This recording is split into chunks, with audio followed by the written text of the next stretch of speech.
This is Angela Sasser, fantasy artist, creative writer, and This is Angela Sasser, lover of rogues. fantasy. You can find my work at angelasasser.com, where you can surf to all these cool different places that showcase different things that I do. And for now, you are joining me, hopefully, for drawing this lovely lady right here, who is an original character of mine. I roleplay her in a tabletop game because I'm that kind of nerd. The tabletop game is Exalted, which for newcomers to the game, it is basically badasses chosen by gods to save the world. And there are different casts of badasses that specialize in different badassery. She is a solar, which is the term for the exalted that is the diplomat of the group. Or at least of the ones that are chosen by the sun. Eclipse casts are the diplomats.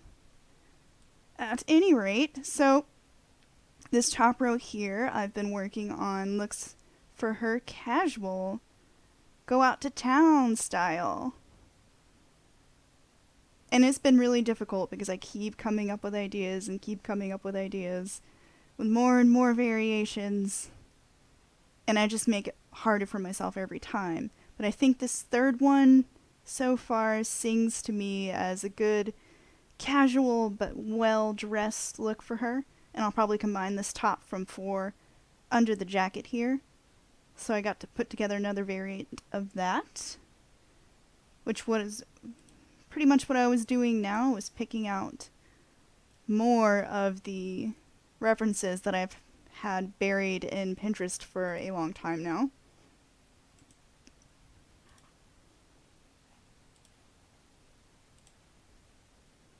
I had to scroll all the way to the bottom to try and get all of my references that have been buried for years and years. This is what happens when you keep a Pinterest board for this long.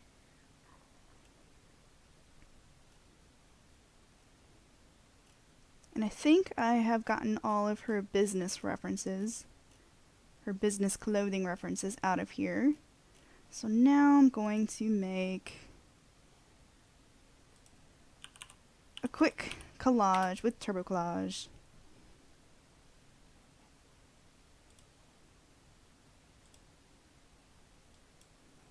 Actually, I can just drag and drop.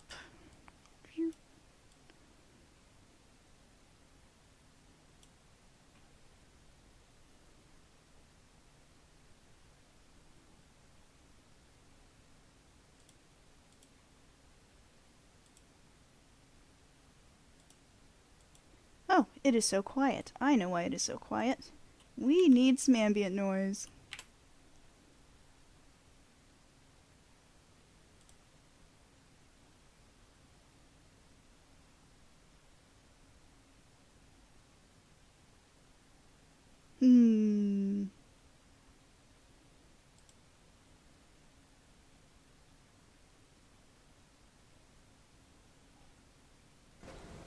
There we go. Except this is probably really loud.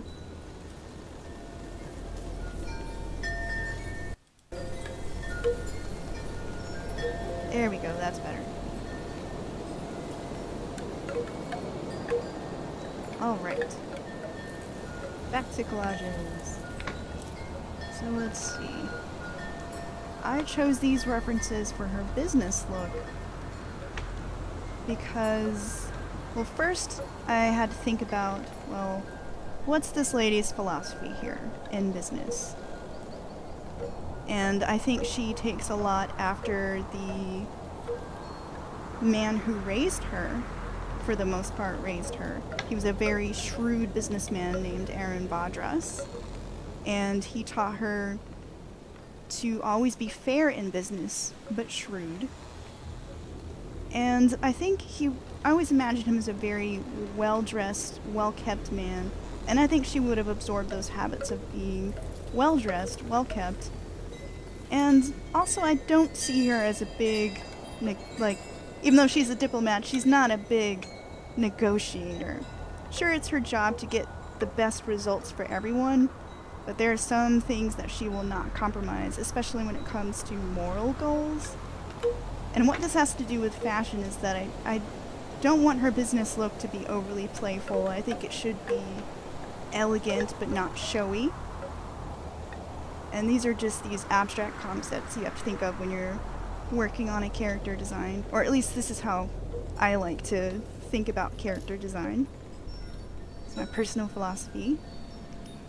So right now I'm favoring with her long jackets, long cuts, things that give her a elongated shape that's graceful and elegant. And I also, the one thing that I know for certain is that she's got to have this jacket on her shoulders. There's just something so cool and authoritative about both the shoulder pads of this look and the fact that she has a jacket on. Like, she doesn't have to put her arms through that jacket. It's on her shoulders. I can just imagine one of her people putting the jacket on her shoulders too when she walks in, because she just demands that much respect when she walks in a room. So, yep. This is a whole lot of rambling. Prepare yourself for this rambling. And hello, chat room people. I see some familiar names. So let's see. So many cool jackets. Oh, this one's on here twice.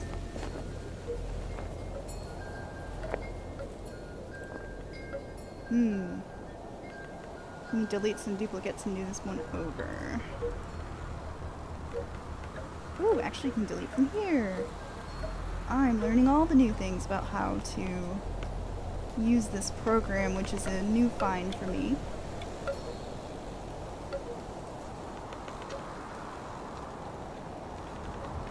Turbo Collage. I should just go ahead and pay for this program instead of using the trial. I think it's really worth it, and I don't recall it being too expensive. So...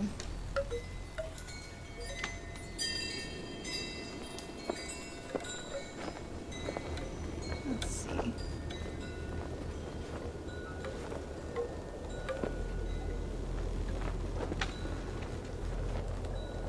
There we go, you can refresh them. That is cool.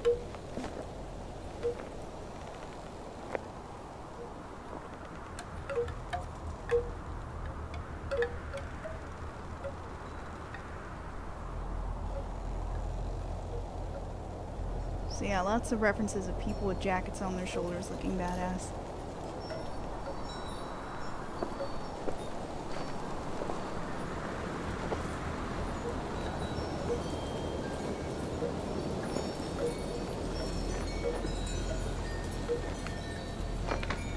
I hope y'all have had a good week so far.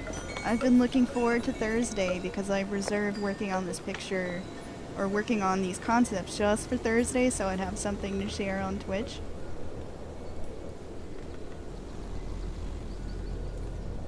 So it's become my fun time day where I get to work on things that aren't tedious line art. As much as I love my tedious line art, I need a break. It's very physically trying, actually, because I do a lot of inking and a lot of things that are hard on my hands and my arm. So this is a bit of a break for me.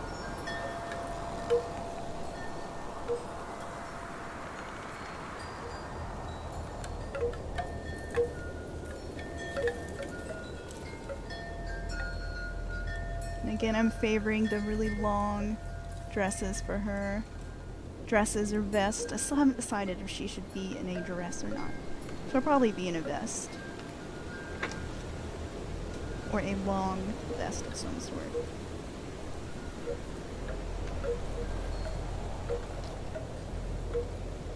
Hey, more people in the chat. Welcome back. So I think I've got all the references on here that I want there to be.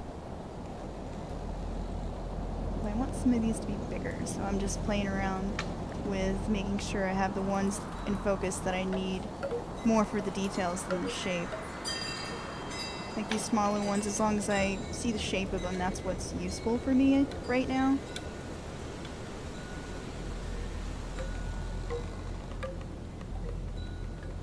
It's funny, I got more ladies with pipes in their hands. Which is like the anime badass trope.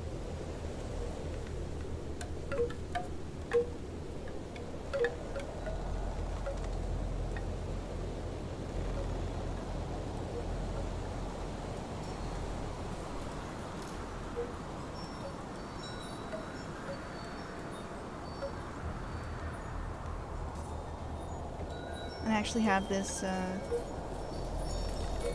veiled lady here because I liked the embroidery work. I think is strikes me as very southern. And by southern I mean the exalted region of the South and not like US South, for those who have no idea what I'm talking about. It's an Arabian Nights inspired zone. Alright.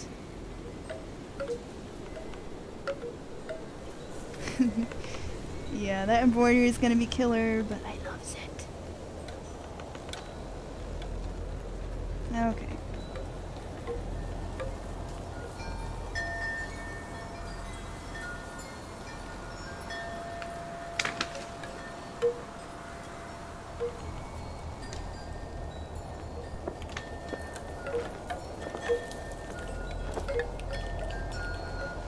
Business.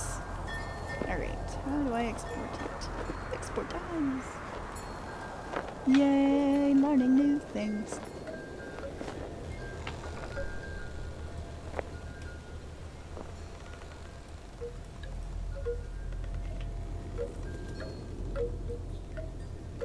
Yeah, I'd like to know what you're working on, Miss Sam.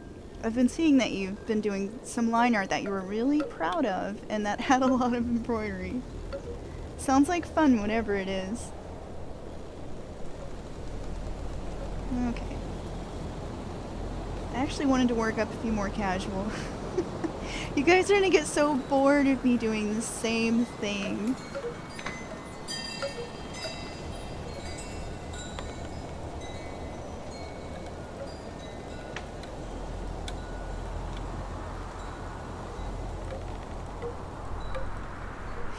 Can't wait to see what you're working on.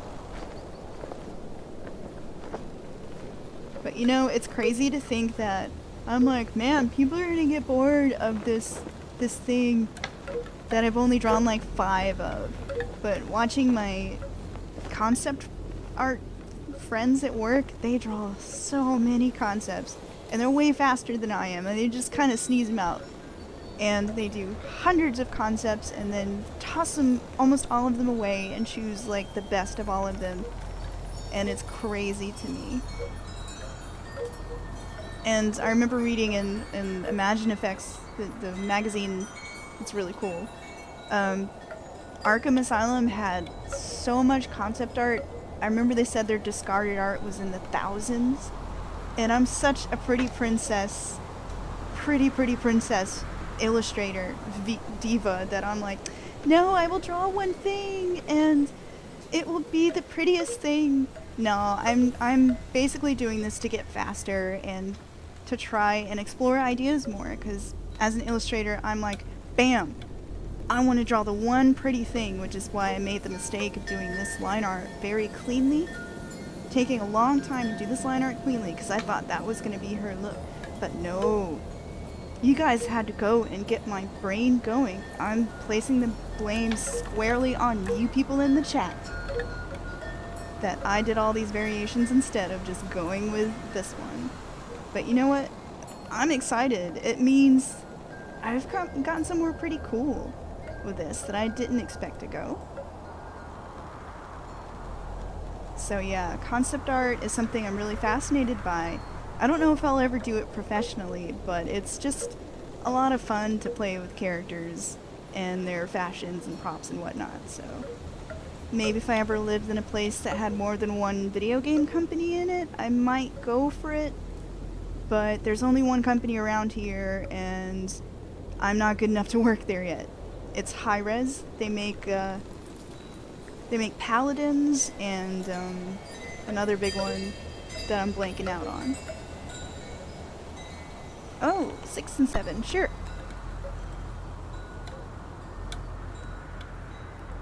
I'm like, there are 6.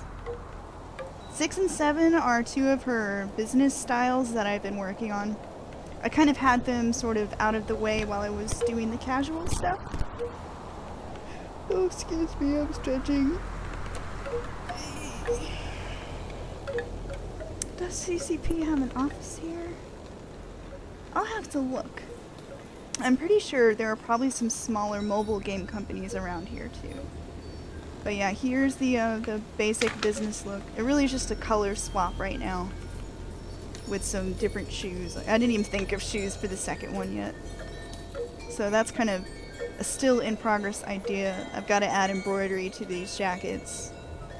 But yes, I wanted to quickly put together another casual board because I got some awesome suggestions from Red Kite in the chat about some interesting cuts of clothing that I hadn't thought about for her casual look, like this. It's so cute, and it works, and I love that it's a dress shirt and that it has that long shape that I favor for this character. But it also has pants, which are nice and functional, and that just work with this character. And I especially gotta try this cut right here. I just think this is so fitting for a casual look. And it's really cute. I can see Kalara rocking in this, so we gotta try those cuts and try to give them my own flavor. So redoing my casual board.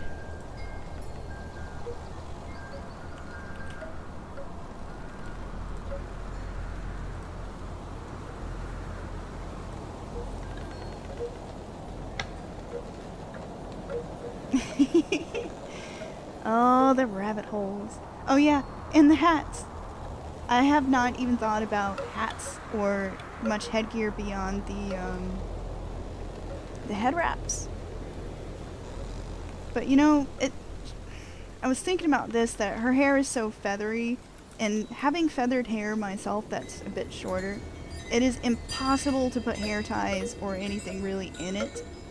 It's impossible to have some kind of fantastic, complex headpiece for her, so she'll have to go with something that could like tie her hair back like a head wrap or something.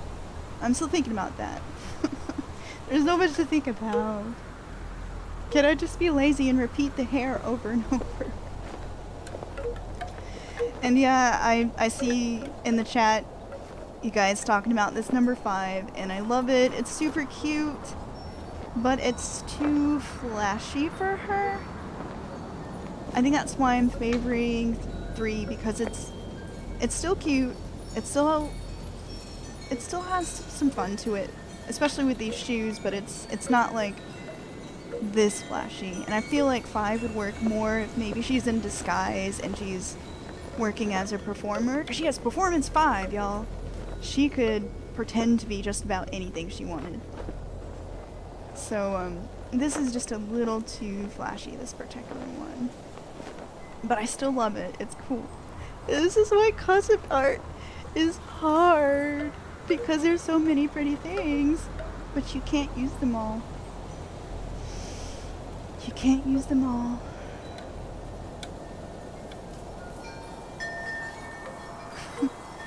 But yeah, I'm not. 3 isn't final yet. It's almost there. I can just have this sense that it's almost there, and I'm wondering if I like having her arms bare too. Like it's pretty fun to see her arms, but then I like the sleeves too. So I'm just, decisions suck, y'all. Decisions suck. I could even make the sleeves of this sheer. See, I'm gonna have to make more in the casual set because the ideas just keep coming. I'm gonna be streaming this character forever.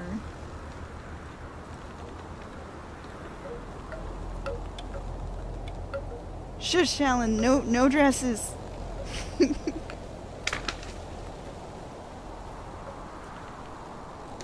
Oh, but actually, yeah, there will be dresses later, like, there's a formal look I want to work on for her. That is definitely going to be a dress. Or a dress with pants. Okay, I totally forgot what I was doing. I was distracted by the idea of dresses. Okay, yeah, yeah. I was gonna make a new board. Oh. Yes.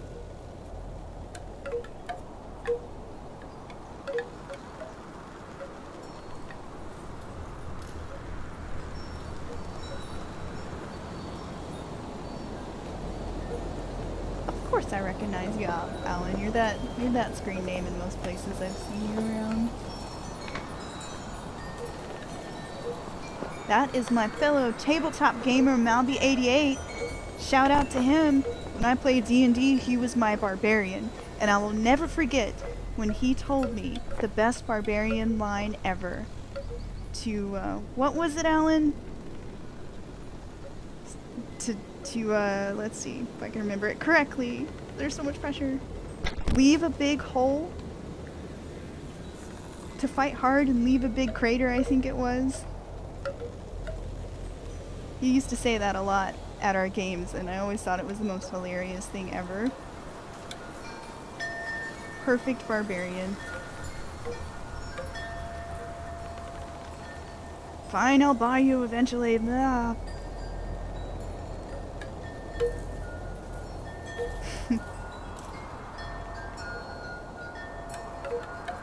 Ooh.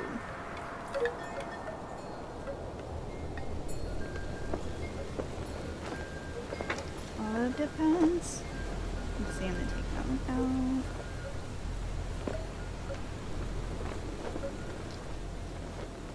Yo, I should have left it in. Bring it back, bring it back.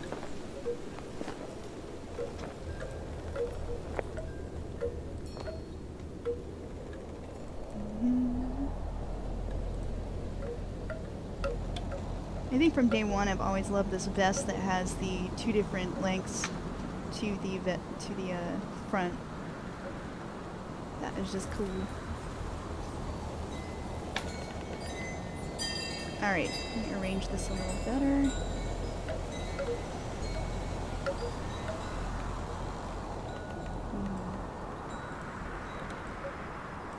And yeah, sorry, I keep meaning to do this before I stream, but then I get caught up doing other stuff.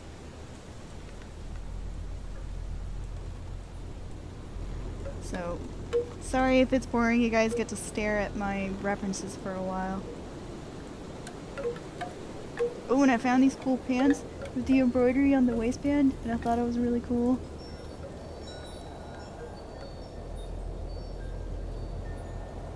But yeah, Sam, if you can find that reference, I'm very curious what you're talking about with the gauzy detached sleeves. That sounds cool. Or rather, the gauzy detached sleeves sound cool. Ooh. And the medieval-esque one you were talking about, Sam. Look, mixed up my messages there for a second. There are far more people here than usual, so I'm having to catch up with chat. And I am slow.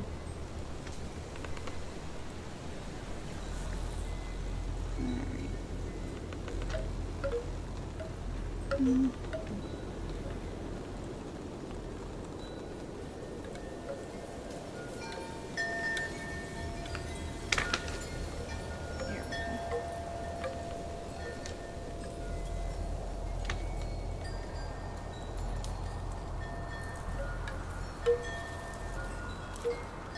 It's so nice to find other gamers, though. It really is, because I'm like, could be the most nerdiest thing you could ever think of talking about with anyone, and that would be like, yeah, I rolled really well, and my character did this cool thing, and I'm obsessed, perhaps, with dice boxes. So I'm glad to find some kindred spirits in here.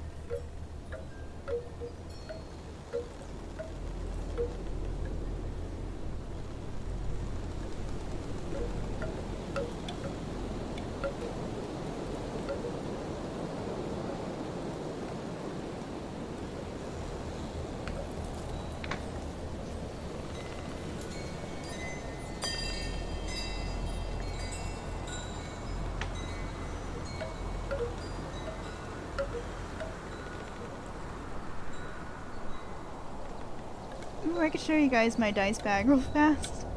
Let me go grab it from the other room, and then I think my camera is working right now. I could try to turn on the camera. I'm very technically inept at this streaming thing sometimes. Ye be warned. First, let me fiddle with this collage and get it where I want it. There's too much white space around this shoe. Oh, see, I want to compulsively, like, make everything fit perfectly. But that's not gonna happen.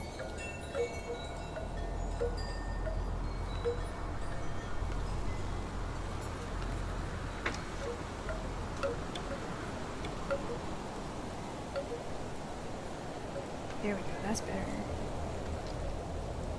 So I think I pinned this lady because I actually really love her head wrap.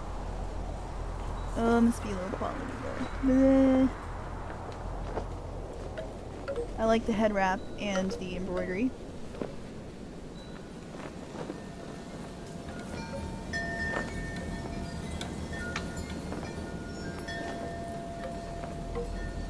Okay, that is enough fiddling with the board.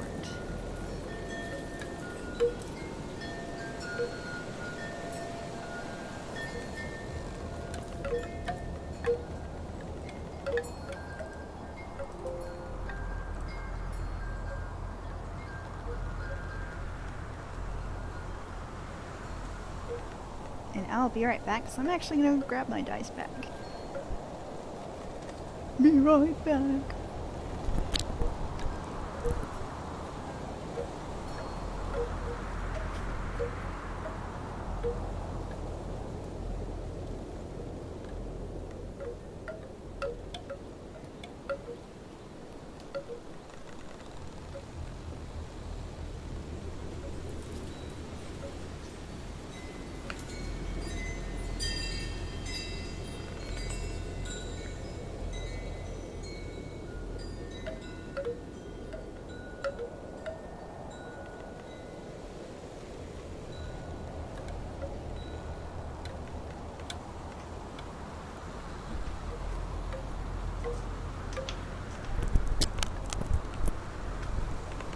Alright, I'm back and I have my dice bag.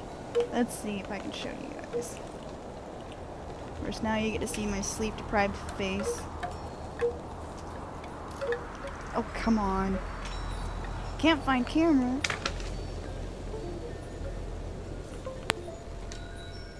I found it. Okay. This is my sleep-deprived face. That's my dice bag. It's a Totoro. It needs a shave. It's got all this lint on it.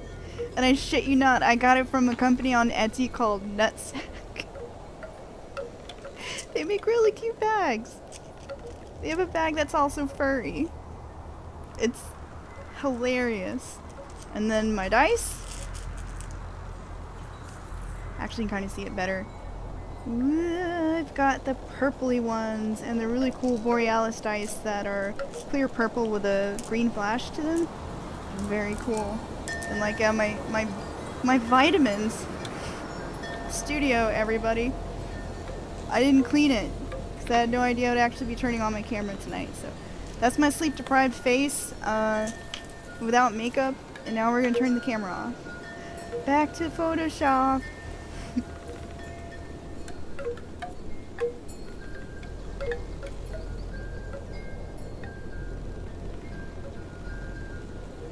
Alright.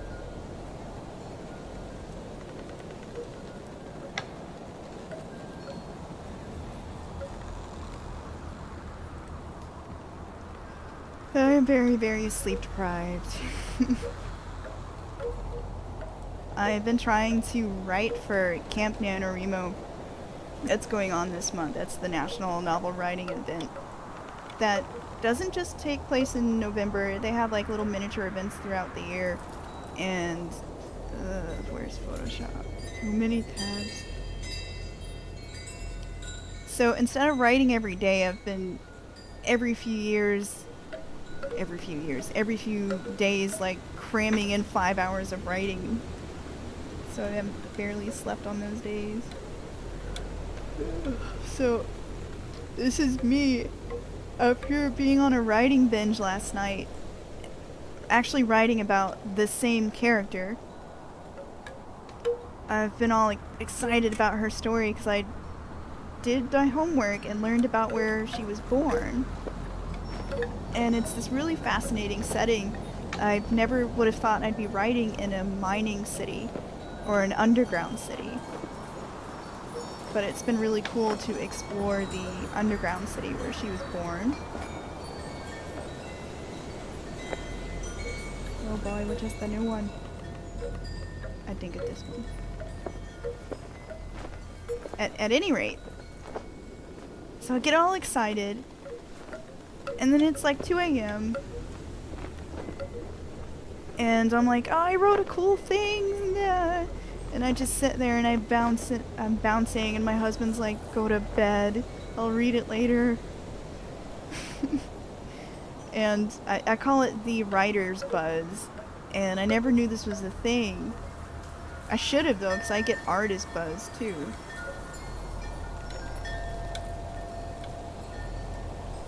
So it's been terrible trying to get to sleep after I write something, because then I start editing it. And then I want to talk about it, so then I go online and I haunt Discord.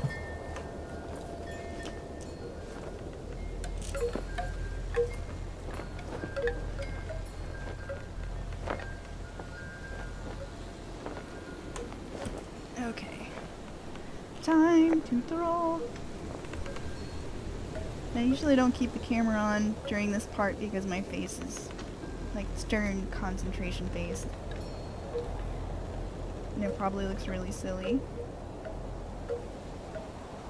So I think what I'm gonna do actually is do some more in her casual set. Because I'm just not done exploring yet, and I just can't rightly move on without exploring more when I have more ideas. I'm trying to be better about that rather than just abandoning things. Especially if I ever at all in my life want to work as a concept artist, which would be pretty fabulous, I admit. Maybe one of these days. Right now I just work on my own illustration projects. I've been turning in portfolios to see if I can get more cover work. And I've even done some jewelry design work recently, which has been pretty cool. But right now I'm working on my own art for licensing. Back to undies. And then this art here is that I'm working on right now, which is completely different from that. So it's nice to get the practice after hours. Okay, let's see.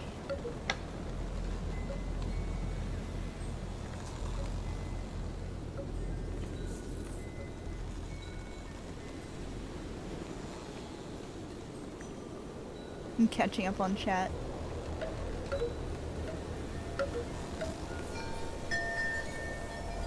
Yay, nerds! I really gotta get into Critical Role because everyone talks about it, and I keep pinning character art from it without even realizing that they're characters from Critical Role.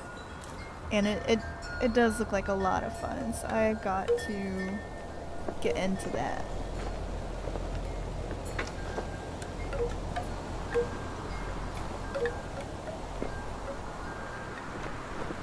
Alright, let's see. What do we got here? It's so nice having people who suggest things. Oh, it's super pretty. That is cool.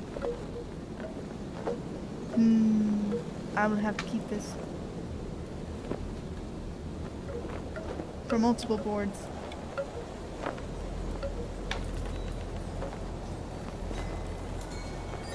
I'm like a little Pinterest squirrel. everything is squared away into its own unique Pinterest. Because we gotta class this place up, right? It can't just be recipes and, like, photos of people at the beach. But I do like the split of the sleeves on that. That is super cool. It's like all the way up to the elbow. And the layers are quite nice too. Yeah, that's gotta be used for something. And I am getting ideas from the slashed sleeves. I can see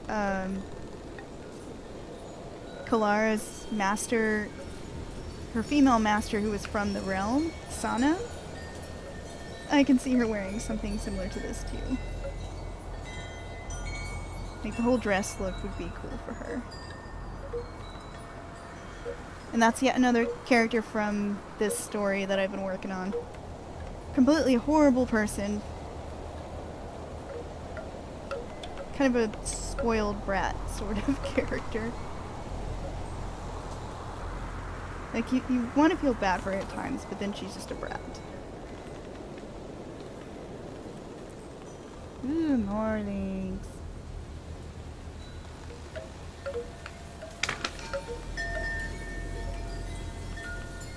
Oh, I see.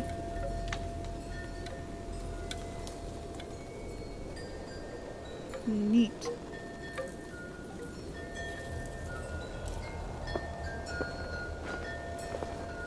Yeah, I see with the tool coming out of the bottom there. That is an idea to have a tool. I could even see like a gather at the wrist.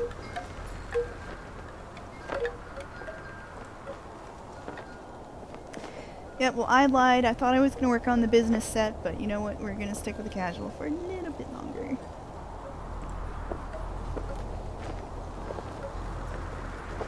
Oh, and I will say, while we're on the topic of Critical Role, I pinned a character who I thought was a good match for Kalara's father, Aaron, who's like this traveling scholar, architect, genius, who, I was talking about earlier as the shrewd businessman. This guy, he was also a gunslinger, and I had no idea he was from Critical Role. So it's cool. I'm liking what I'm seeing of the characters from Critical Role. Because I always imagine Aaron having gray or silver hair, so it works.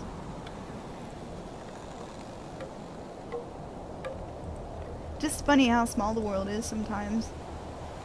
Let's see, music change time.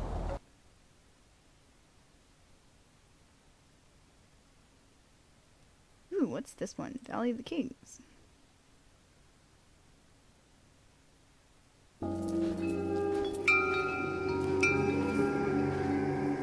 I like it.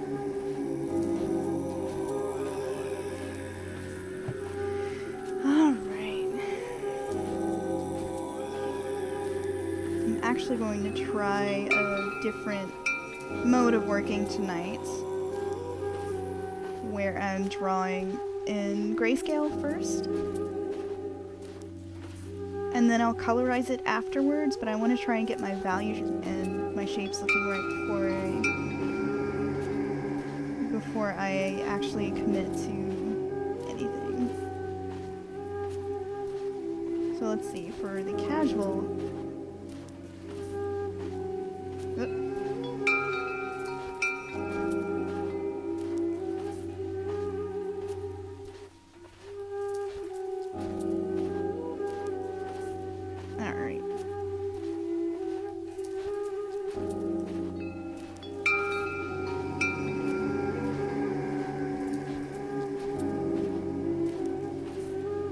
try this cut here of the dress.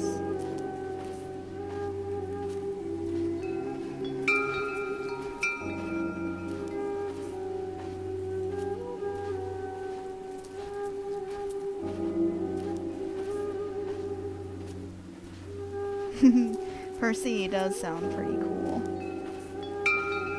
But I'm a little bit biased because I'm like, he's a gunslinger! They're always the swaggest. And if there's anything you need to learn about me as a role player, it's that I prefer swag over efficiency. So if I can look really freaking swag while I'm doing something in game, I am totally okay if it's not the strongest attack.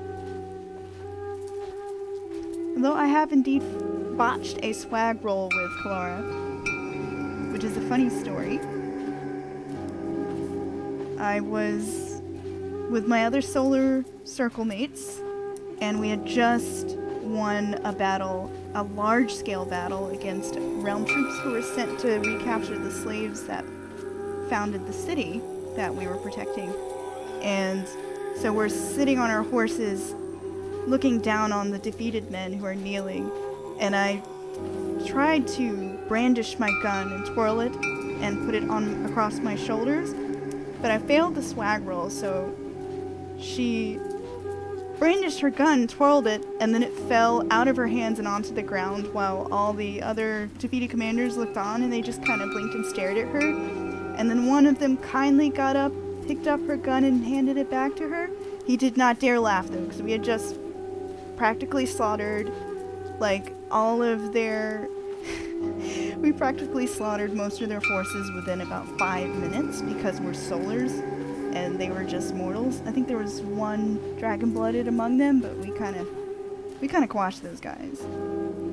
They didn't dare laugh at my swell bag. My swag fail? Wow. This is what happens when you don't sleep, people. You mix up your words. Fail. Swag fail. Don't say that 5 times fast.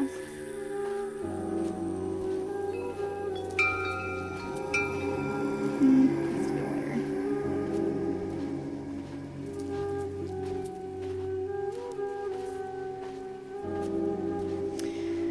Oh, but yeah. You guys will just have to bear with me tonight because I'm like, again, running on not a lot of sleep.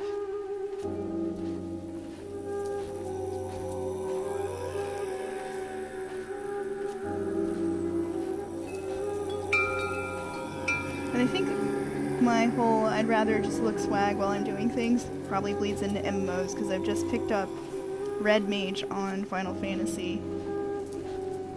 And I'm really enjoying it. And of course, everything they do just looks really cool.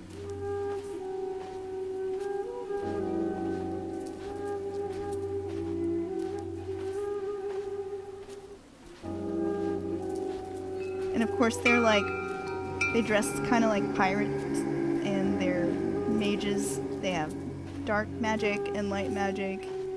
And they even get like a cool rapier combo, and I'm just loving the heck out of them right now.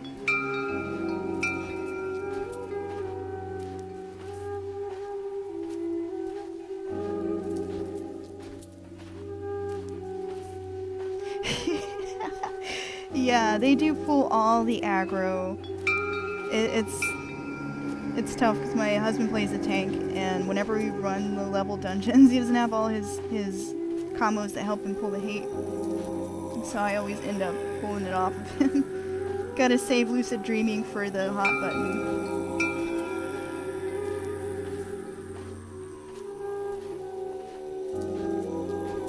It's my oh shit button when I pull aggro.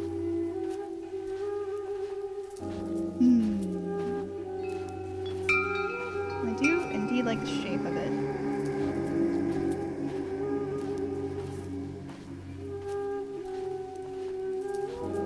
Play with the sleeves.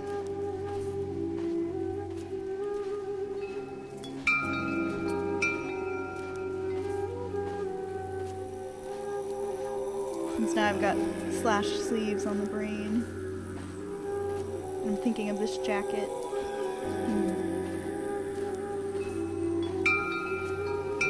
Hey, it's cool to see some Final Fantasy players in here. Is anyone on Leviathan?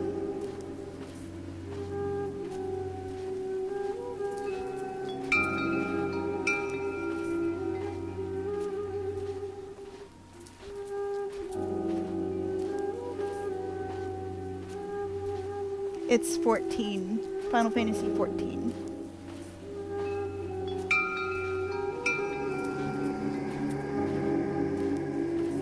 Aww.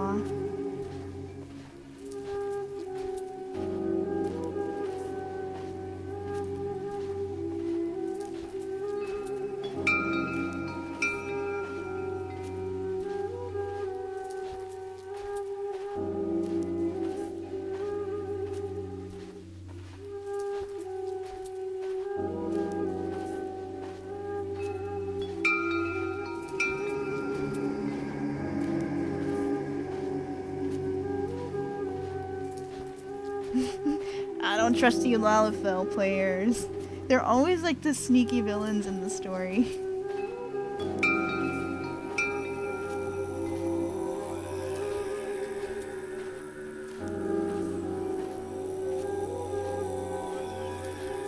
And yes, I'm totally picking on you, Alan. You Lalafells are always plotting.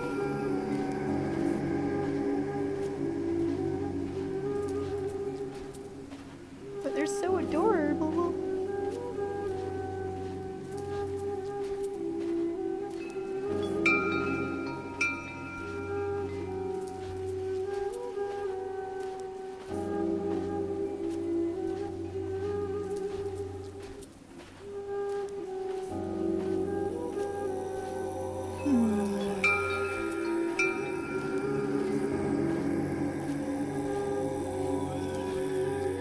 Although actually, speaking of 11, 11 was the Final Fantasy I started with. That was my first ever MMO.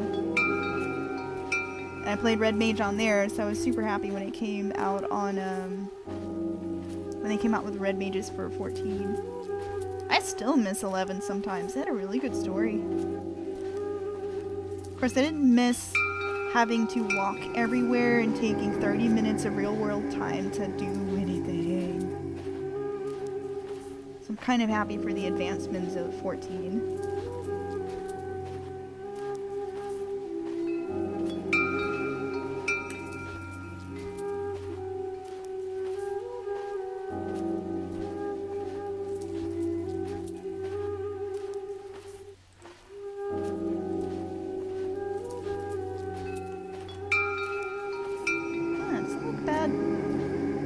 Sleeveless either.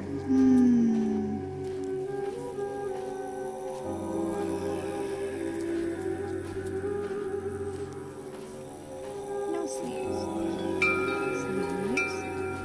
Sleeves.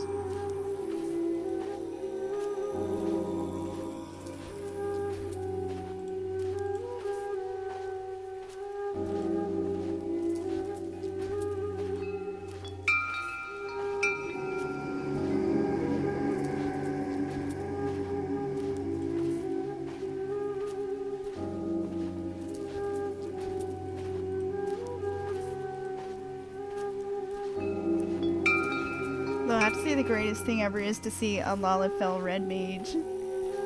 Because all you see is the hat. And then they kick so much butt. In fact, just Lalafell Warrior or anything just amuses me. They are the bestest. Because everyone wants to underestimate them because of their cuteness.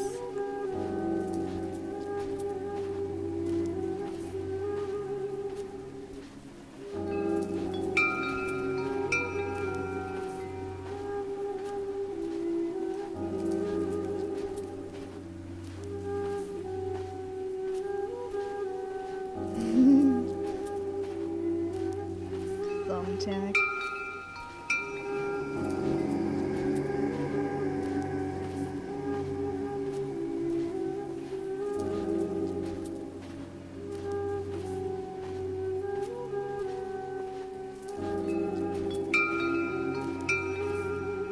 Ah, yes. Final Fantasy XI. Those were the good old days. I used to play an, what were they called? An Elvon Thief.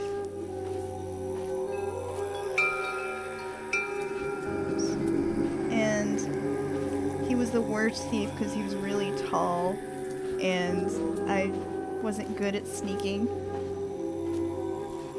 So people just make fun of him. He's like, "You're so tall, man. You're not gonna be able to sneak anywhere." And I got really good at running away, since they had the flee skill. It was so sad they didn't have thief in 14. That's usually the class I like to play.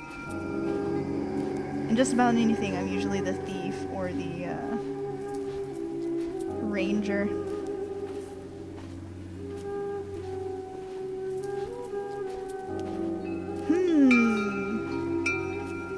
In the chat, someone has asked, has Kalara met a sidereal yet?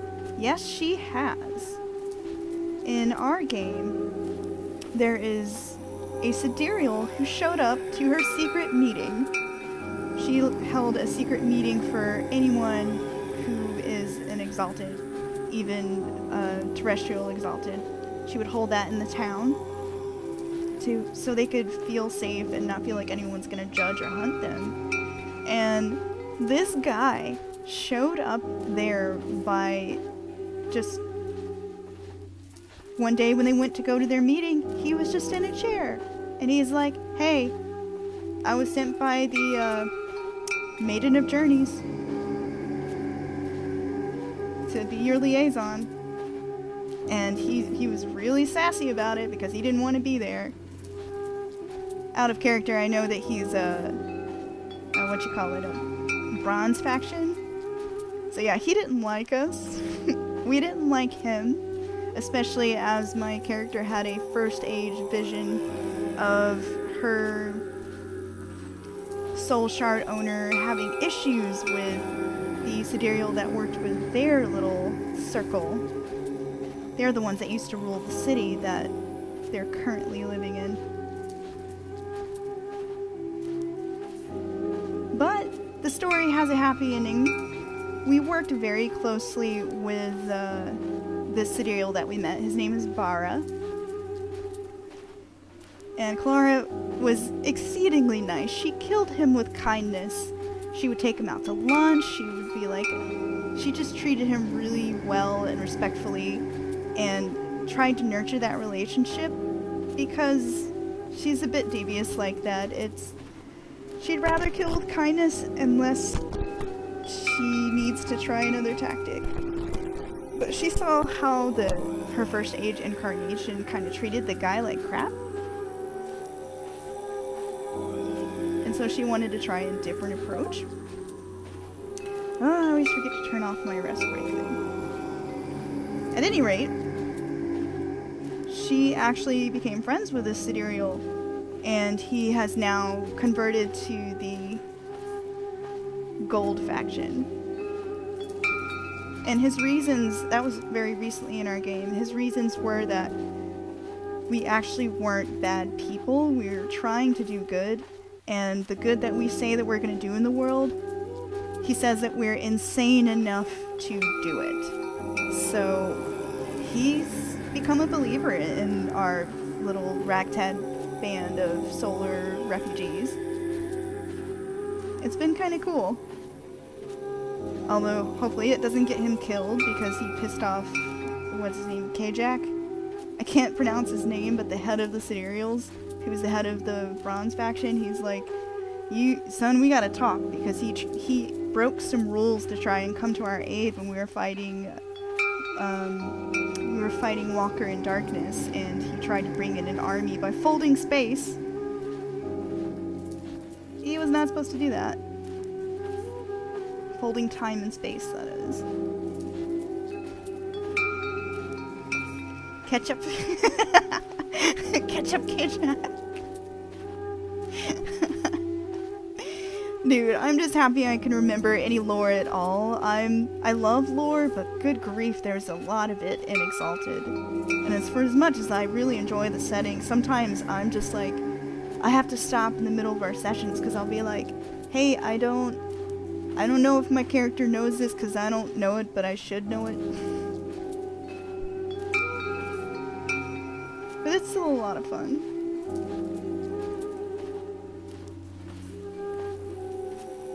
No, I'm noodling this too much, but yeah. I cannot talk and draw at the same time. It's really sad.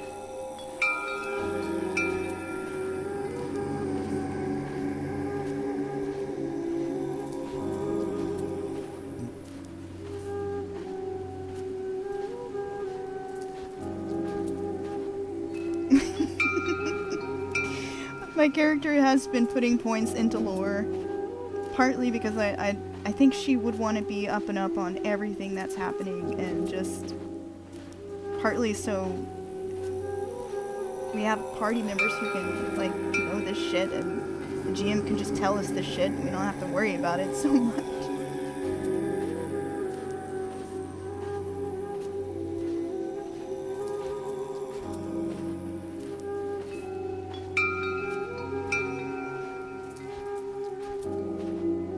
But yeah, so our Sidereal disappeared for a while, but he finally popped back up in game to say, hey, I've changed factions.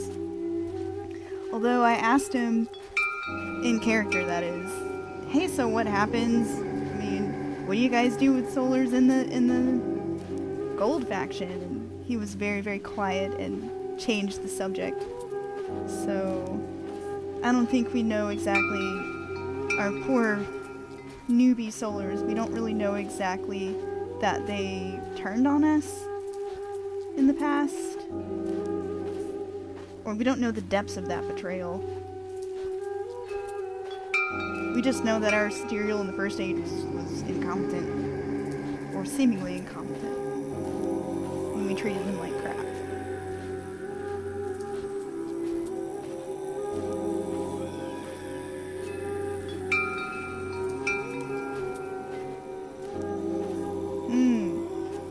Oh, I hate when I draw it on the wrong layer. Wrong layer!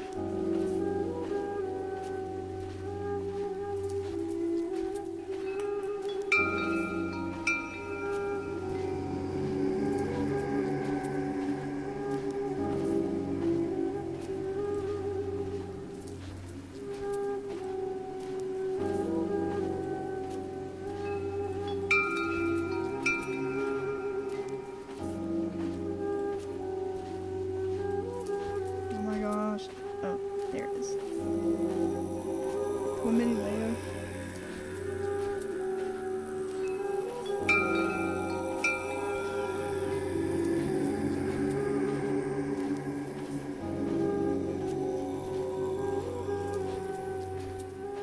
Man, you guys have worked with some terrible Sidereals. I'm really hoping that Bara, our Sidereal, is not a secret asshole. Right now, he seems pretty cool, like, he's just as new at his job as we are, and so we have some common ground that way. So, my character will be crushed if he's a secret asshole, because she really likes him. It's one of the few people that she can just sit and ramble business to, and he will just be like, oh, business, business, business. Dare I say they're verging on friends.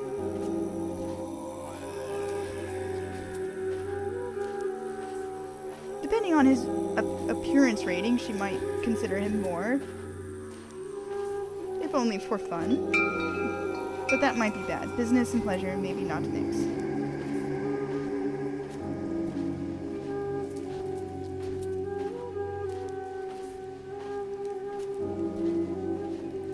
And I'm not sure it's a good thing to hit on your circle Sidereal anyway. That's probably not a good survival tactic.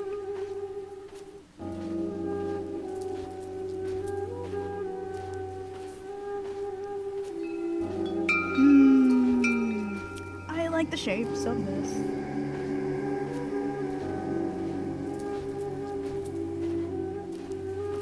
I'm gonna stare at it for a minute.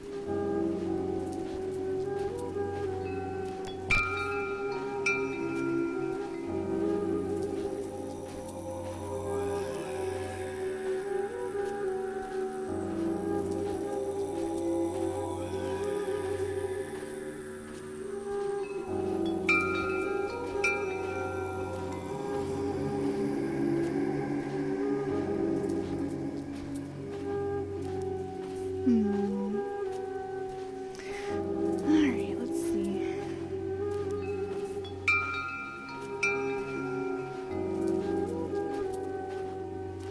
Yes, a great part of my job, a great deal of my job is staring at things, trying to determine if they look right.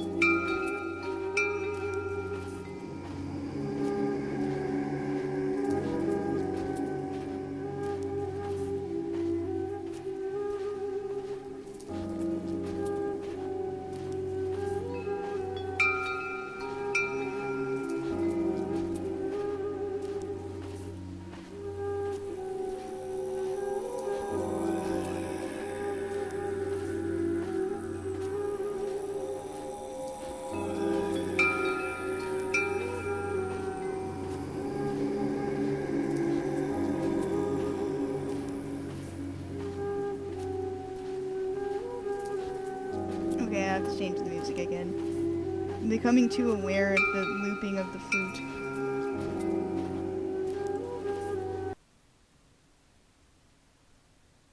Let's see.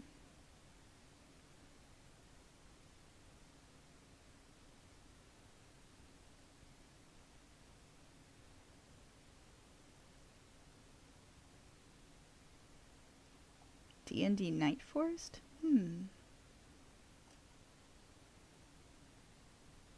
Zen Garden, yes.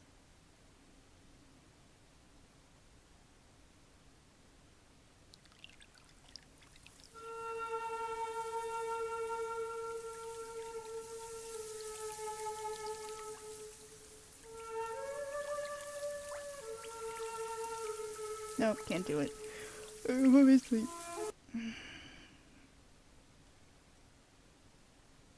Dangerous desert. Ooh. God, no. More flute.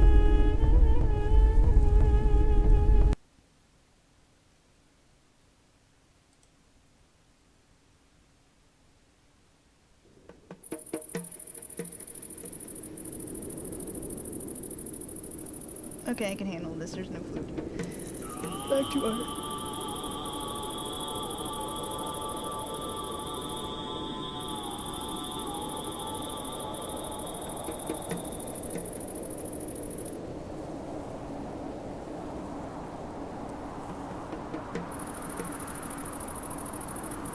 Trying to think of other pertinent moments regarding our sidereal. No, he's been a surprisingly cool guy. I kind of expected him to betray us at some point.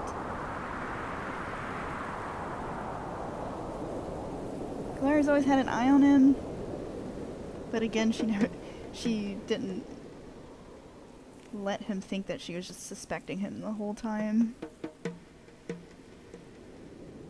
But she's come to trust him, so...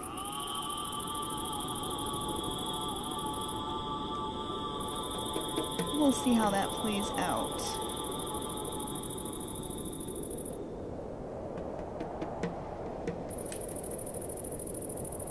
Oop, sorry. Let me find different music.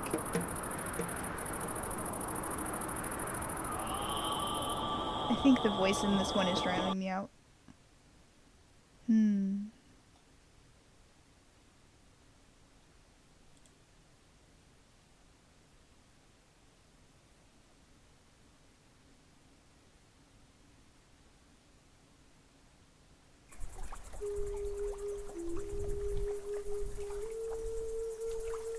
Alright, how's the volume on this one?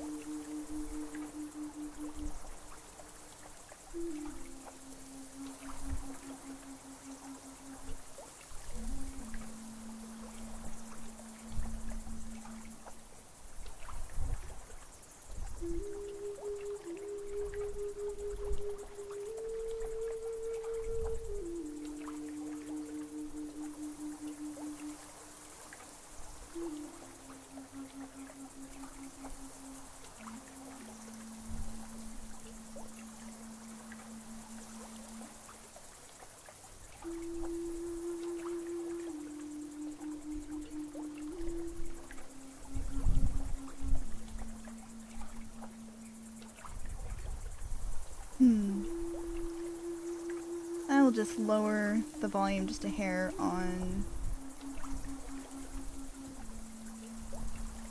my browser and see if that helps. There we go. Maybe at 3. Let's try that. You guys let me know if that interferes. Because it sounds very different on my end.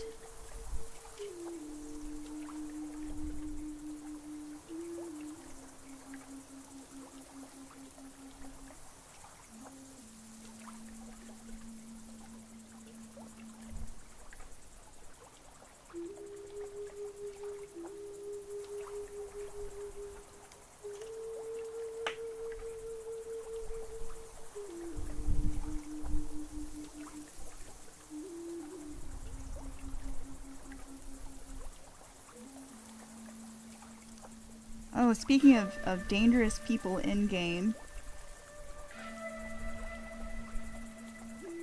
the Walker in Darkness almost had our number. We were literally almost all tapped out of essence when we fought him, and this was like a full circle fighting one guy. And he probably would have won if he didn't toy with us for most of the fight. But yeah, that was a really fun fight. And, another person or character or thing that Kalara is pissed off in game is the god of slaves for natural reasons. Because Kalara has been pushing people who promote slavery out of business. She basically runs an anti-slavery guild. She actually tried to shut down slavery within the guild when she worked for them when she was immortal. But that didn't go over so well, as you can imagine. But now that she's been basically taken over the East with her guild, the god of slaves is not happy. And when my GM said that, I really didn't think much of it. I was like, oh, you know, okay, the god of slaves. I actually thought the god of slaves meant someone who, that slaves prayed to, but it's actually the other way around. The god of slaves in Exalted is the god who the slavers pray to, and who promotes compliance in slaves. That's kind of his philosophy, that people should be dutiful in their slavery. And Kalara is putting him out of business. And I read what happens to the last solar that pissed that guy off. Arabzolga, I think is his name. I'm probably mispronouncing it terribly. Yeah, the last solar who swore that they were going to end slavery was basically kidnapped by the god of slaves, tortured, and turned over to one of the Death Lords. Which he could get in big trouble for that, but no one knows that he did it.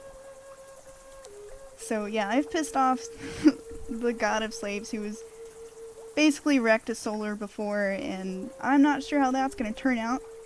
She'll probably have to go say hi to him when she goes to the party in Yushan, which we're due to go to a party in Yushan once the world stops being invaded by Yozi. And, you know, we have time for a party. That should be interesting. I've been planning how she's gonna tell this guy off for a long time. Like, hey, Rabzolga, I heard they have room for a god over in the IBS department. You could transfer there. Then you won't have to be forgotten anymore once I'm done taking over the world.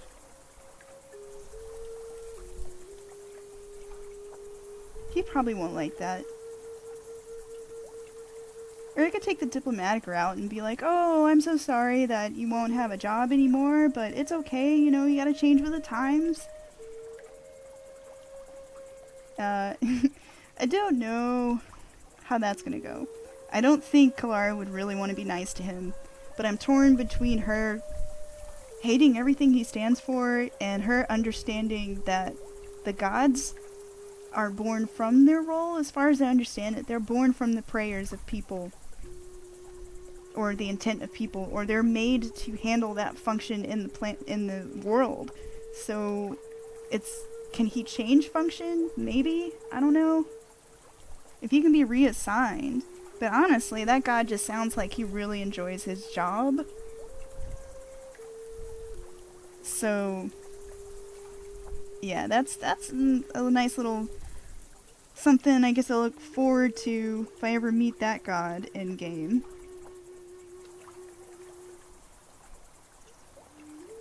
But I really just want to tell him off, because it'd be really funny. And my character is not known for her subtlety. She's known for speaking her mind and talking really big, and it's probably gonna bite her in the ass someday.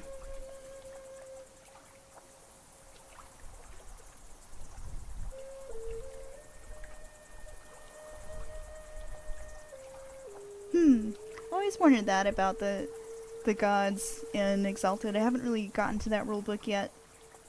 There's so many rulebooks.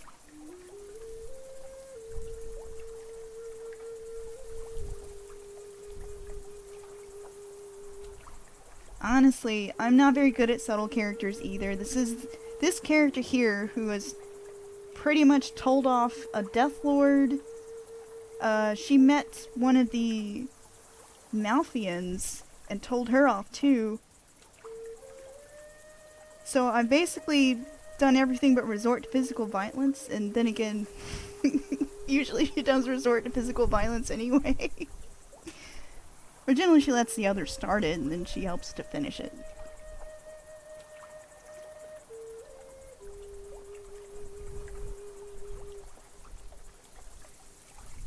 Yeah, Infernals have just started showing up in our game, but they haven't featured too prominently, and I know my ST was concerned about bringing them in. They sound like they're a little bit weird, to say the least.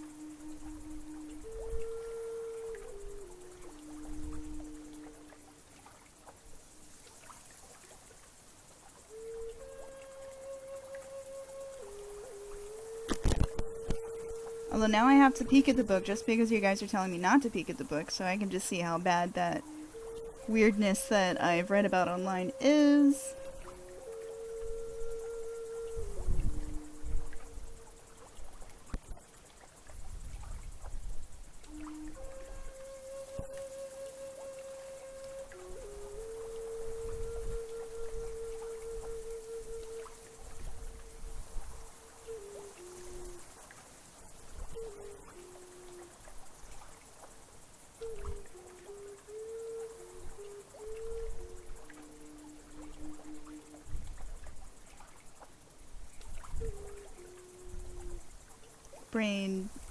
Brain make lines now. I will check chat in a second.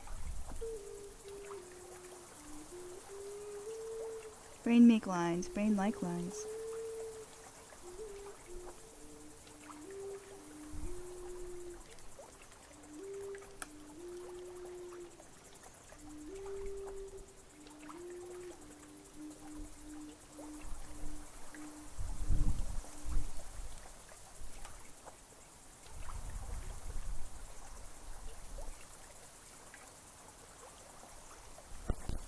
Oh yeah, I can rotate the canvas. Yay. Oh yeah. Damn it, you know, I really like this one too. Ugh.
Alan, you would make a perfect solar.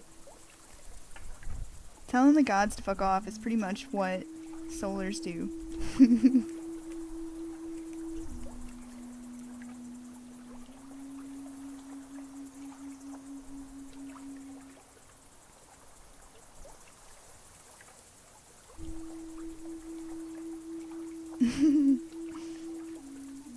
Lunars do seem pretty cool as well. And I may just be saying that because I think their tats are wicked cool. And I could totally go for moon silver tattoos. I've been trying to see if my GM would let me get Orichalcum tattoos for Kalara. Because I think that would be cool. I've been asking and asking. Because she would get a phoenix. But they're still working on the rules for that. And he let me have like some pretty cool custom charms, so I'm not pestering him too hard for that one. Like the bullet that lets me shoot into an elsewhere portal and come out somewhere else. I can't believe he gave me that one. That is like some kind of sidereal ability right there.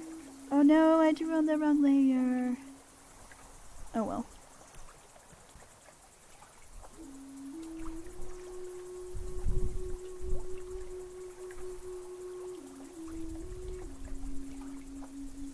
Oh yeah, sorry, I keep using people's real names, so, if I shouldn't, let me know. I kind of fail at that now.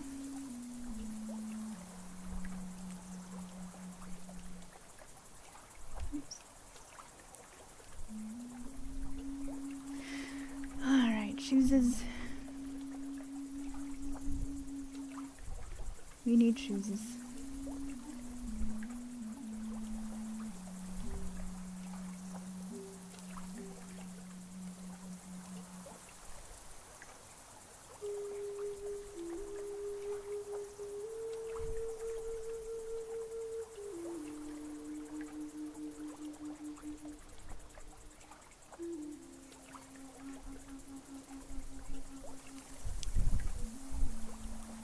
Yeah, Red Kite, I'm so jelly of those Orichalcum Dats that your man has, because I'm like, oh, it's so cool, I want some.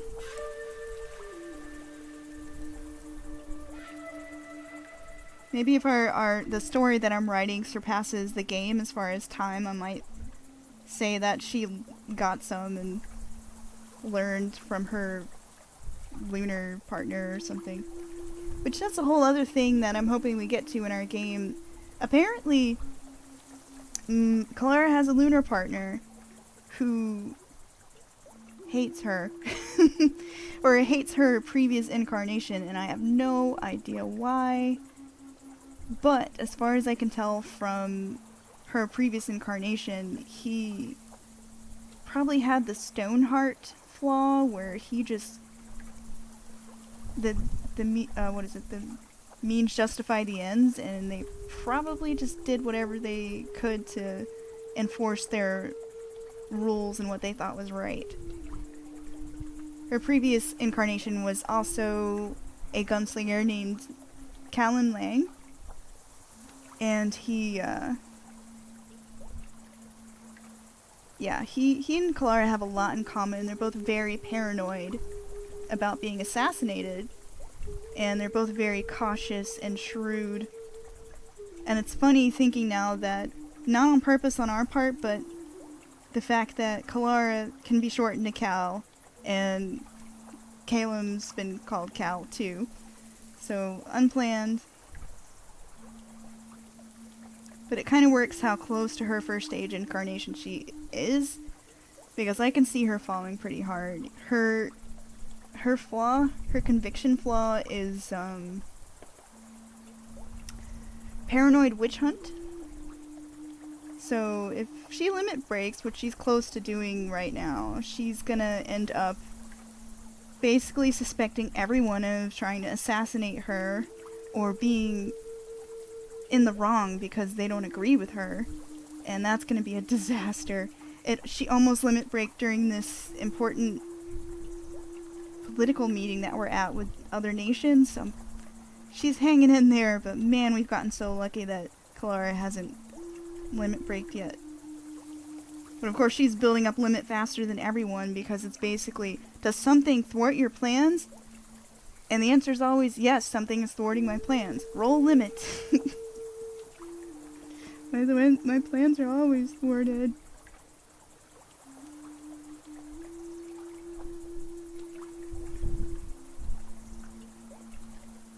Oh really? That's interesting. All the cows.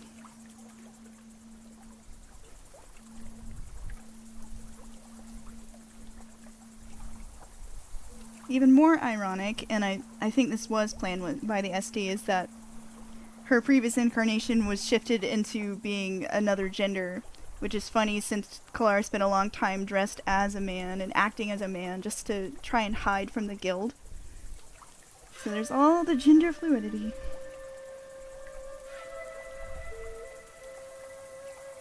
I drew on the wrong layer. Oh well. I don't think I'm even worry about it since this is just a sketch that I'm taking like 45 minutes to do.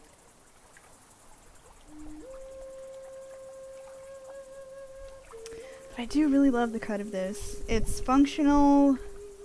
I think being in a hot desert area, the fact that her sleeves are covered, or her arms are covered, is important.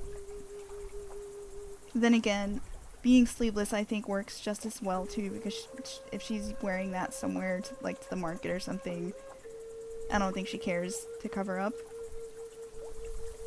Or she could just throw on a shawl or a little jacket or something. I'm not gonna worry too much about if I did go with the design that she is sleeveless, because it's the travel gear where she would be more concerned with the sun and all that stuff. AKA, shut up, it looks cool. Let me do it.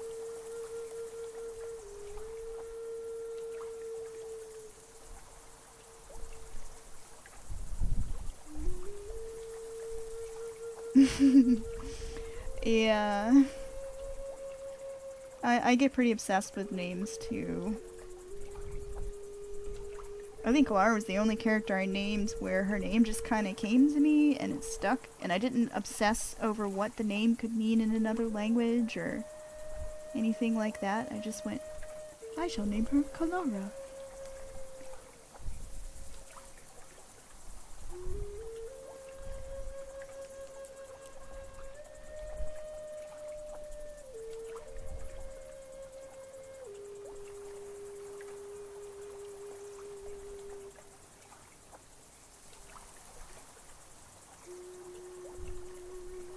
Yeah, Valerian does look pretty. So many pretty movies.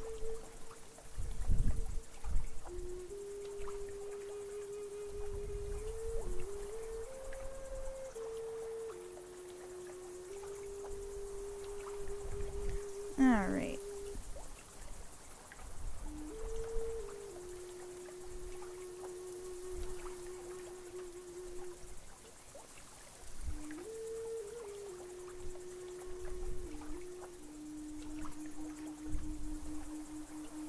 Time to play with color!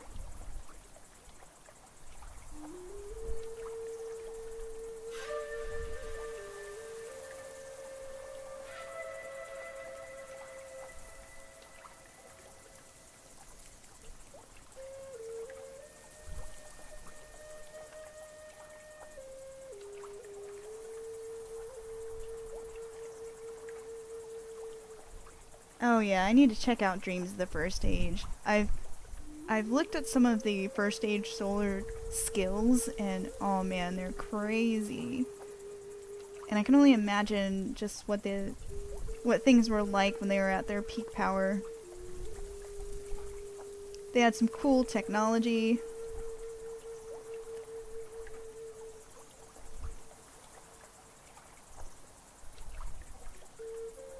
And it just sounds super cool.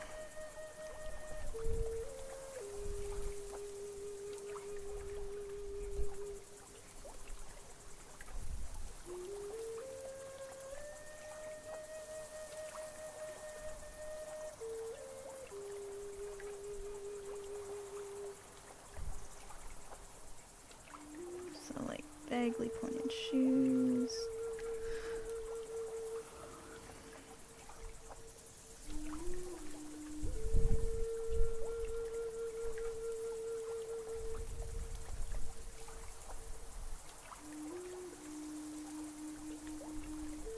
Yeah, man, sidereal martial arts sound cool because they're all the time-space bending that they can do. And my ST was talking about there's some kind of sidereal martial art that's social-based, but I think he said we couldn't use it because it was from like the first edition or something. It sounded so up my alley though. Like I would love to just have a martial arts style that's based on talking smack. I would love that. It would fit this character so well. Oop.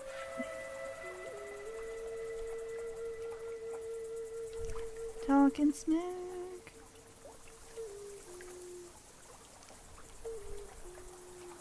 Alright.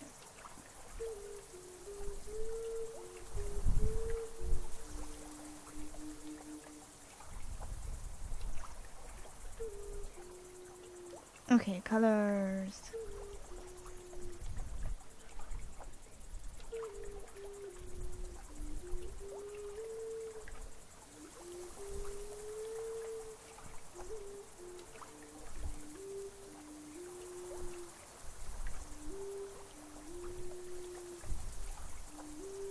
Alright. This experiment's gonna work, I think.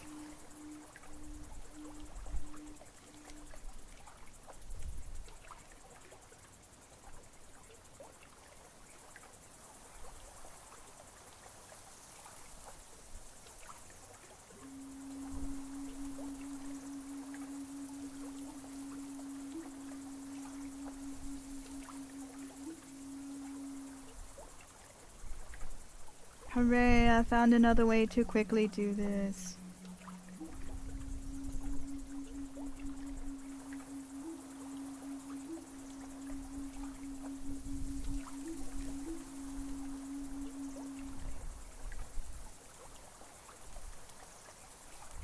Ugh, too bright.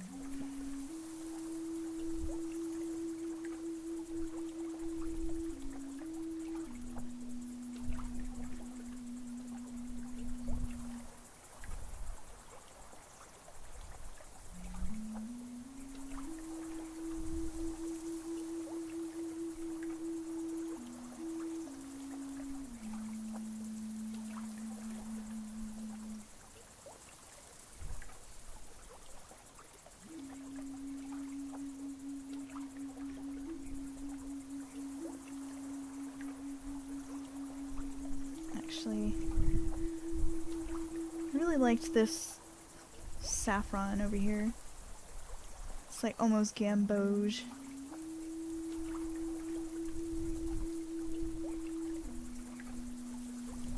Whoops. Hate when I do that. There we go.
Sorry, brain eats by filling in lines.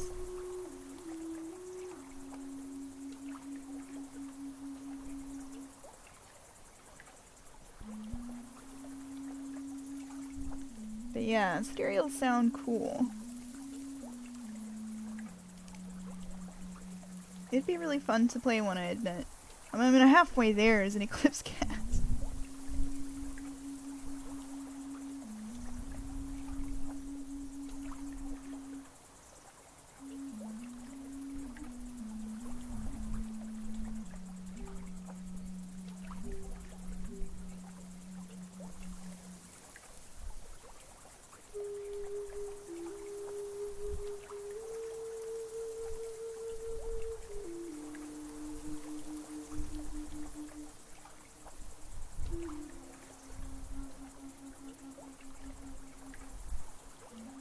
Although I actually do have a backup character for Kalara if she ever died, which has happened once. And the near-death experience for her is when we were still new to being the fledgling solar protectors of the city. What were we doing? I think we were exploring the ruins of the manses underneath the city. And, we met this god, this small god underneath who was pretending to be a larger god than they were. And she was getting worship from the Raptoks. They're like raptor people who lived under the city. So she was pretty strong. And she wanted us to kneel and submit to her, and we were like, nah bitch, we're solars. And so she we fought her, and I pissed her off real good by having Night Locust, our Nightcast, pin some bags of fire dust to her head because she was a wood god. She was like a tree god thing. And then I shot it and ignited it on her in her face. And of course that got all the aggro. And so she basically unloaded this flurry that I failed at defending from. Oh, and I didn't take any ox body because I'm stupid. And I also am very squishy and human-like. Kalara's still squishy and human-like. I've got to put more points into her resistance. And, yeah, so Tree God unleashed a flurry, basically impaled her on a big spear and left her with a hole in her stomach. And thankfully, our ninja, Night Locust, is a medic, and he was able to stabilize her until we could get out. She also has medical skills, too. But she was pretty rambling and incoherent until they carried her out of there, because Night Locust gave her a bunch of drugs so she wouldn't be in pain. But it's all good, because we had a really cool awakened medic, and he criticaled his heal roll, and all she had to do was sleep for a day, and that hole in the stomach was no problem at all. So that is the one time Kalara has almost died. And I kind of forgot what I was going to lead into with that. Lols. I'm going to just talk about something else cool, but I forgot. Okay. Night Locust. I need to draw him more. He is my husband's character. And I'll show you a picture of him real fast. Too many folders. One of these days I'll organize this. Oh, Night Locust. Here he is. He and Arc of Silence are two child assassins that were in Nexus, and they escaped when Night Locust exalted during an assassination on a Dragon-Blooded. And they actually Night Locust lost the fight and had to run away. And when he got back, his master was disappointed in his failure, and my husband can probably correct me on this later if I'm remembering this incorrectly, but their master was like, you failed, you've got to prove yourself, now you got to kill your partner. To prove your loyalty and to prove that you're worthy of them. And so Night Locust was like, no, I refuse.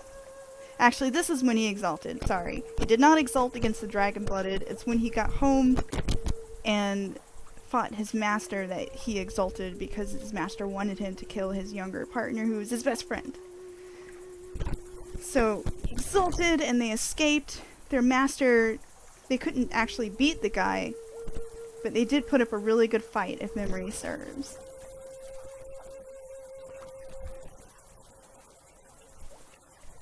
And he's all darkness. He wears basically just dark blues, dark grays, dark browns. He's all darkness. And he I don't think the only flashy thing there might be is the energy scythe. I think it's red energy that comes out of his scythe here. I need to finish drawing other people, but I keep drawing my own character because I'm selfish. And Kalara is very distracting. But eventually, maybe next stream, I will come back and work on Night Locust instead. That would be something cool to do. Because this needs to be finished. It's pretty cool. I've got some work to do on his weapons here.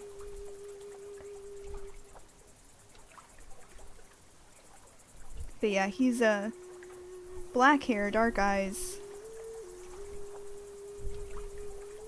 And I think, wow, I can't remember where I've talked about Night Locust.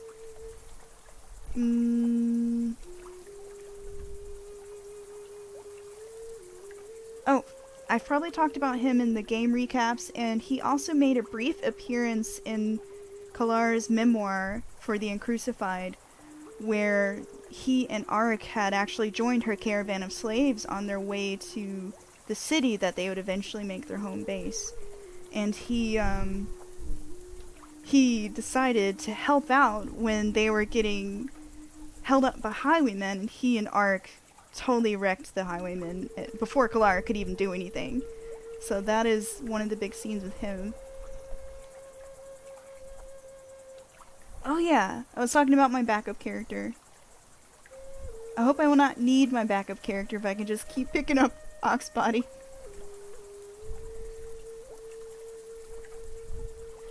But in case Oxbody is not enough for Kalara, there's a character who I wonder if I've scanned him at all. Let's see.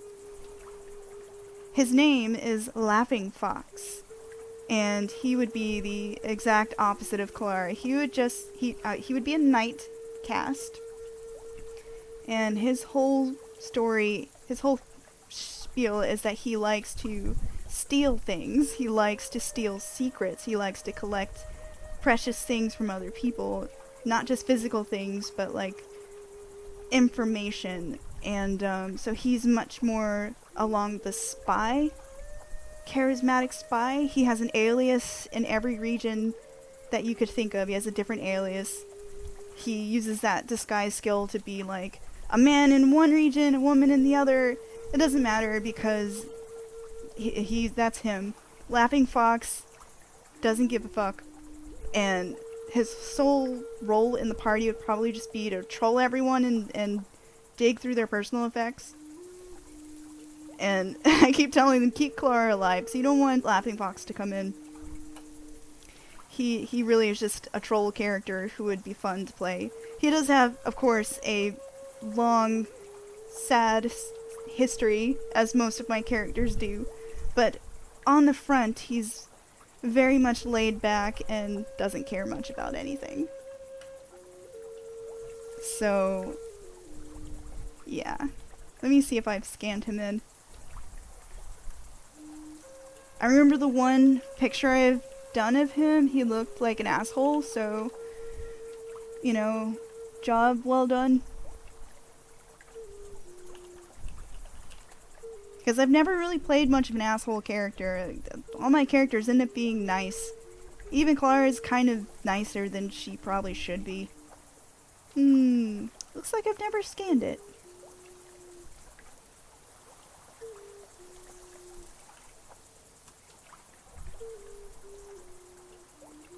But he would just be a breath of fresh air for someone who isn't morally bound to be a good person. And I think he would have been chosen because he's damn good at being a spy.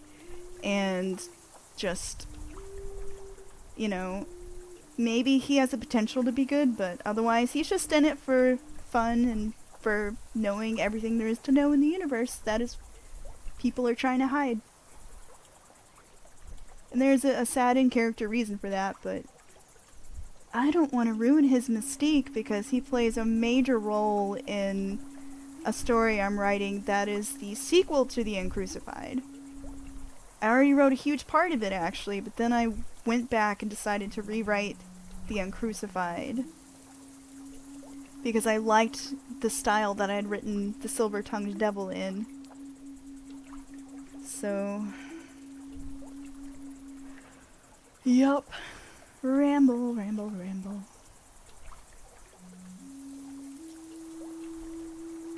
I'm looking to see if I actually put Laughing Fox up on the group for our role-playing game. Nope. I will just have to scan him and put him online sometime.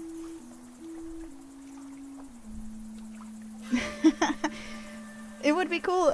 I think he would probably make a cool Sidereal too. I can see Sidereal in that. But then, could I still be like a cool ninja with like awesome ass-kicking powers?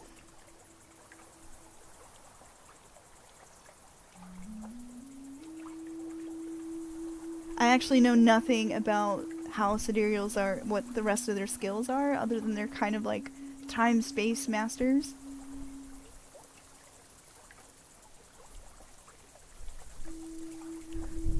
Let's see, let me play with some colors. Colors.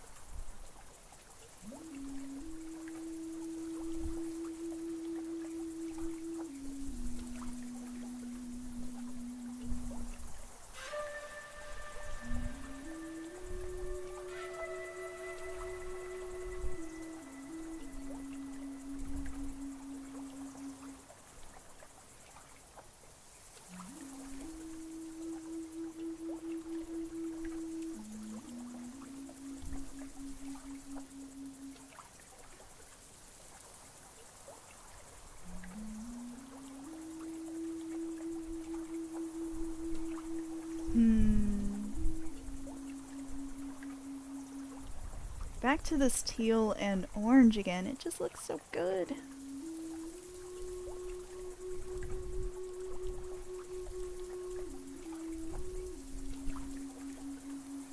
Teal and orange.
Not pink. I kind of actually despise pink as a color. Ugh.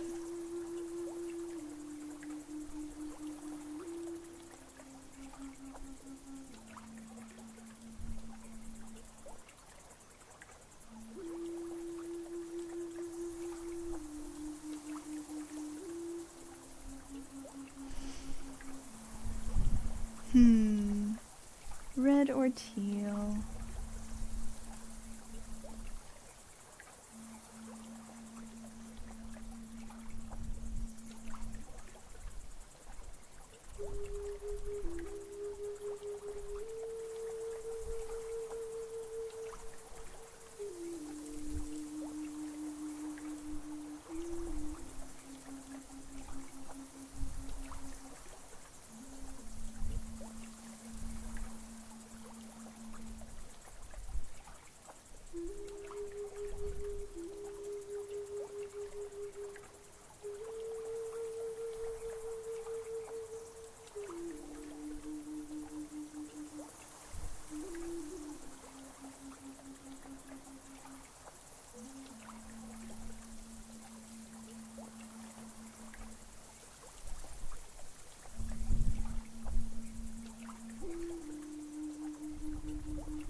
And yeah, it's totally Fire Nation Kalara. That's why I keep going away from the red. I'm like, I like it, but then I think Avatar. And I don't want her to be an Avatar character. Even though, admittedly, the style I drew this in was very highly Avatar, The Last Airbender / Korra influence. I just really like the eye shapes and the stylistic, the way the lines are drawn and everything. It just really suits Exalted, in my opinion. So I've definitely leaned more into that territory.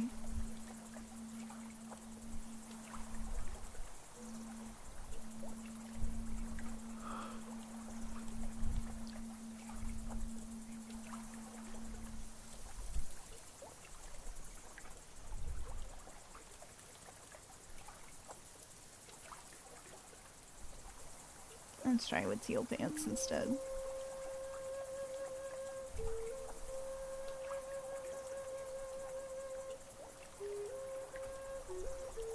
But you know, at least she doesn't look Earth Nation anymore. Ever since I noticed that she looked Earth Nation, I'm like, ugh. Now she can't wear that green I used to always draw her in because she totally looks Earth Nation. Oh, the wrong thing. Ew. I don't like that at all. Ew.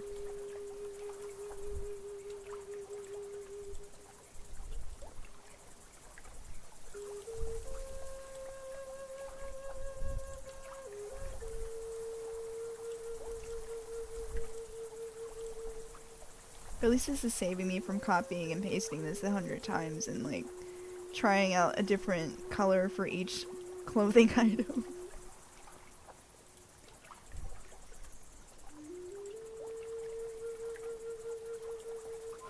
You know, that might not be a bad idea. Let's see, russet pants.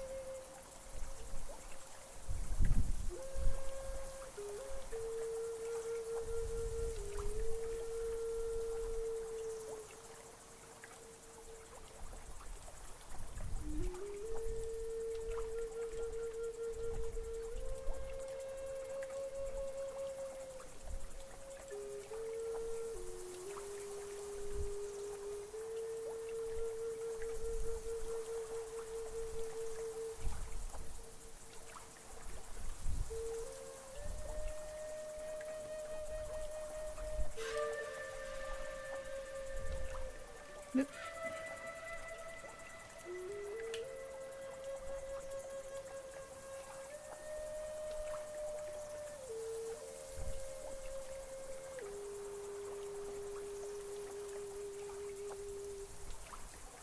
I don't think it's bad necessarily to look like the show, but I don't want someone to look at her and read her as Fire Nation.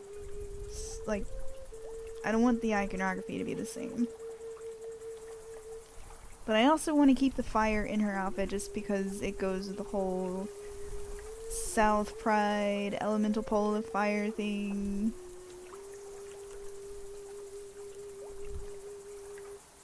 But I think I'm far enough away from it if I avoid red as the main color.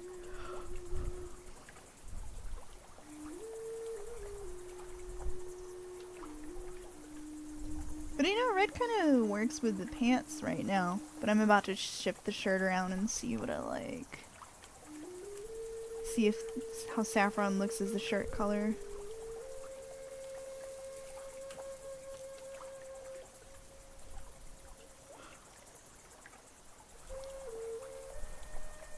I'll probably wrap up at 10 because I'm yawning on you guys. Gonna catch up on some sleep. But there are worse reasons to be sleep deprived, at least. I am so excited that I've been able to write on this girl's story. And just get back to writing again because I'm actually, I am an English major. And an art major. I was a double major. And it's because I always really love to write and really love to draw. And I could never really choose between those two things. But somewhere over the years, my love for writing kind of got put to the wayside because I chose art as my profession. Ooh, I do rather like the saffron top with the russet red. That's quite nice too. Decisions. So I just think the teal pops her hair. But this is nice too. I might actually keep this color combination in mind for her traveling gear. Let's see. There we go. Brighter. Even lighter. It looks good lighter, actually.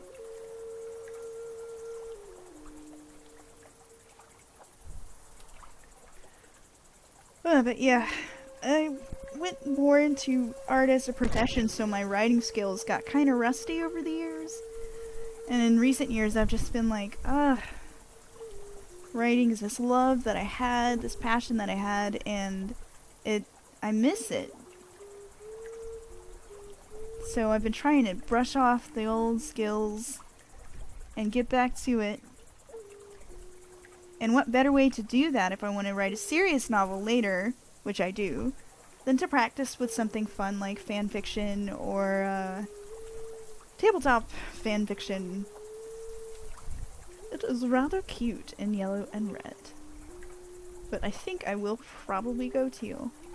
Just because it pops her hair so much and it makes for a nice silhouette.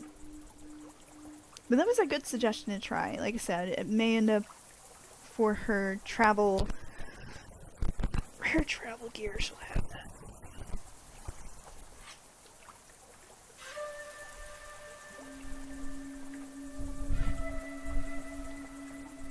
Whew. But I am yawning, and it took me forever to even get this far, which is probably not a good sign. So before I punish my brain anymore, I think I'm gonna head off for the night. But first, you guys get the obligatory plug of, if you like my art, you can go see it at angelasasser.com. The fantasy art site is actually where you guys can go digging for my Exalted stuff. If you're here for that, if you go to personal projects, The Uncrucified has its own landing page with all the art and stories and things you can read. And then if you like my stuff a lot, here is my Patreon. Pitching in just $1 gets you access to all my sketches and research and other obsessive ramblings. So, yeah, check it out if that's your thing. And thanks for joining me, guys. It was really nice to have a full chat this evening.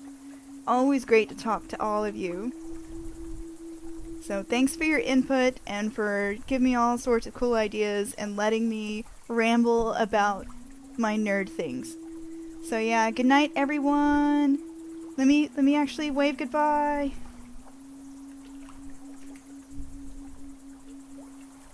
Good night, everyone. I'm gonna get some sleep now. Bye.